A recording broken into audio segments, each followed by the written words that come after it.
Hello guys, good morning. Welcome back to my channel Priyanka Shah.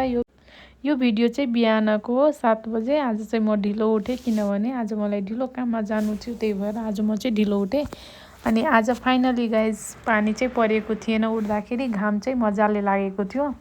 अनि म आएँ किचनमा म साग केलाउँदै हजुरहरूसँग कुरा गर्छु भनेको थिएँ, बट यहाँ मैले राइस र आलु एकैचोटि बोइल हुनलाई राखिदिएको थिएँ। आज चाहिँ राइस ओभरफ्लो चाहिँ भएको थिएन अनि म चाहिँ यता तातो पानी हुनलाई राखिदिएको थिएँ किनभने पानी पर्दाखेरि अलिक चिसो हुन्छ, त्यही भएर म तातो पानीले नुहाउँछु। अनि यता लुगा पनि भिजाइदिएको थिएँ बेलुका आएर धुन्छु भनेर, तर बेलुका म चाहिँ धुइनँ। अब यो लुगा चाहिँ भोलि धुन्छु बिहान। अनि म रुमहरू पनि क्लिन गरेँ मजाले, किचन अनि रुमहरू सबै क्लिन गरेँ। त्यसपछि म लागेँ पूजाको तर्फ क्लिन गर्नलाई। अनि नुहाएर आएर मजाले मैले पूजाको पनि सबै क्लिन गरेँ। अब चाहिँ म पूजा गर्छु अनि हजुरहरूलाई देखाउँछु अनि हजुरहरू पनि आशीर्वाद लिनु। अहिले चाहिँ मैले भाँडा पनि धोएर त्यहाँ राखिसकेँ मजाले। यहाँ पूजा पनि भइसक्यो। अब चाहिँ म छिटो खाना खाएर, एकजना साथी आउँदैछ, उसलाई चाहिँ काम छ पार्लरमा कपाल कटाउने रे, अनि अलि चाँडो आउनलाई भनेछ, त्यही भएर म अलि चाँडै जान्छु। अनि को आउँदैछ हजुरहरूलाई म हेराउँछु। अनि हजुरहरू चिन्नुहुन्छ कि नै कमेन्ट गर्नु होला। खानामा आज भात साग र आलुको चोखा पाकेको थियो। क्या मिठो लाग्छ मलाई यसरी खाना खाएको। दाल चाहिँ मलाई मन पर्दैन, त्यही भएर धेरै जस्तो म सब्जी भात सागहरू चाहिँ पकाइराख्छु। दाल पनि पकाउँछु तर कहिलेकाहीँ पकाउँछु, धेरै कम नै पकाउँछु भन्दा हुन्छ। म चाहिँ यहाँ रेडी पनि भइसकेँ, अब चाहिँ निस्किन लागेको। अब हजुरहरूलाई म भेट्छु पार्लरमा।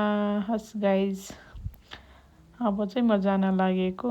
अब को आउँदैछ हजुरहरूलाई चाहिँ म हेराउँछु।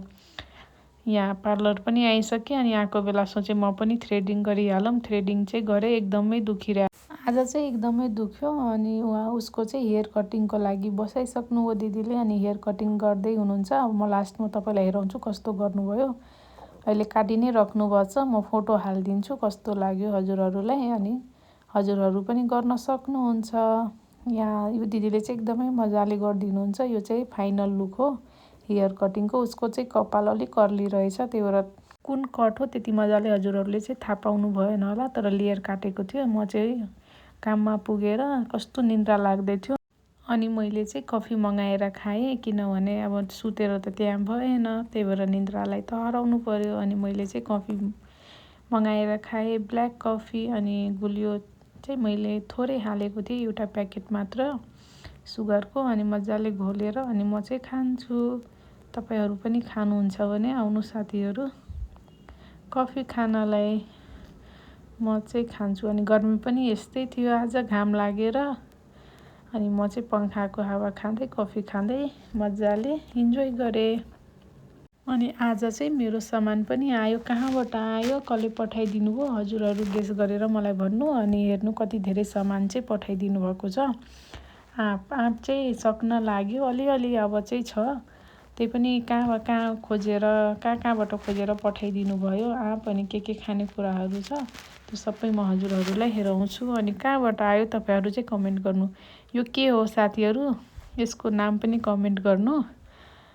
अनि अब चाहिँ हेर्नु कति धेरै सामान पठाइदिनु भएको छ। म चाहिँ बिस्तारै खोलेर हजुरहरूलाई हेराउँछु, हेर्दै गर्नु। म चाहिँ यो भन्दिनँ, तपाईँ आफै हेर्नु।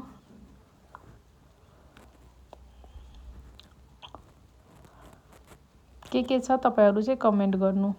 जुन बुझ्नु भएन त्यो चाहिँ कमेन्ट गर्नु, म हजुरहरूलाई भन्छु के थियो भनेर। हेर्नुभयो सबै सामान, हेर्नु कति धेरै सामान थियो। यो चाहिँ मैले ल्याएँ। आँप चाहिँ एकदम राम्रो छ, मैले खाएँ लास्टमा। अनि म जान्छु अब सबै खाना खाएर। अब चाहिँ भाँडा पनि धुन लागेको, सबै भाँडा धोएर राखिदिन्छु किनभने मलाई भोलि खाना पकाउन सजिलो हुन्छ। यहाँ भाँडा पनि मैले धोइसकेँ। अब चाहिँ म एउटा आँप काटेर खान्छु किनभने टेस्ट त गर्नु पर्यो कस्तो छ आँप भनेर। म चाहिँ यहाँ कुन पाकेको आँप छ अनि त्यही काटेँ अनि मजाले म खाएँ। अब टेस्ट गरेर हजुरहरूलाई भन्छु कस्तो लाग्यो मलाई। हजुरहरूलाई पनि चाहियो भने आउनु खानलाई। आँप टेस्ट चाहिँ एकदमै राम्रो थियो, गुलियो थियो, मलाई चाहिँ मन पर्यो।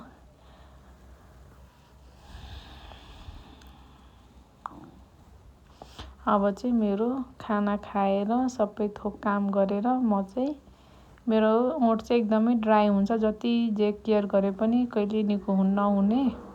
अनि लिप केयर लगाएँ। अब चाहिँ सुत्ने बेला भयो। हस् guys, bye bye, good night. हजुरहरू लाइक र सब्सक्राइब गर्न नबिर्सिनु होला। अब फेरि भोलि भेट्छु। बाई बाई।